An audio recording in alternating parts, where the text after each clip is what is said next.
வார்த்தை ஒன்று, பொருள் நிறைய இருக்கும். அது பெருமானாருக்கு அல்லாஹ் கொடுத்த கிஃப்ட். அவர் சொன்னார், அவுசினி அவுஜிசினி, அறிவுரை சொல்லுங்கள், வட்டுருக்கமாக சொல்லுங்கள். பெருமானார் ஒத்த வார்த்தையில் சொன்னார்கள், லா தகுதப், கோபப்படாதீர். அவர் யோசித்தார், நம்ம எங்கே கோபப்படுறோம்? அறிவுரைத்தானே கேட்குறோம். வலது பக்கமாக வந்து கேட்டால் அவுசினி யா ரசூலல்லாஹ், அறிவுரை சொல்லுங்க, லா தகுதப், கோபப்படாத. இடது பக்கம் வந்து கேட்டார், கோபப்படாத. அவர் கேட்டார், வாழ்க்கை பூரா நான் நிமிர்ந்து நிற்கணும் யா ரசூலல்லாஹ், அறிவுரை. அதுக்கு தம்ப அறிவுரை, கோபப்படாத. நீ கோபப்படல, உலகம் உன் கையில், உலகம் உன் கையில், நீ கோபப்படாதே.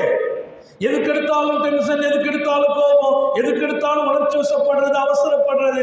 உணர்ச்சிவசப்பட்டு அவசரப்பட்டு கோபப்பட்டு டென்ஷன் ஆகிட்டோம் வைங்களேன், நாம இழப்பது ஒன்றல்ல இரண்டல்ல, நமது லைஃபையே இழந்து விடும்.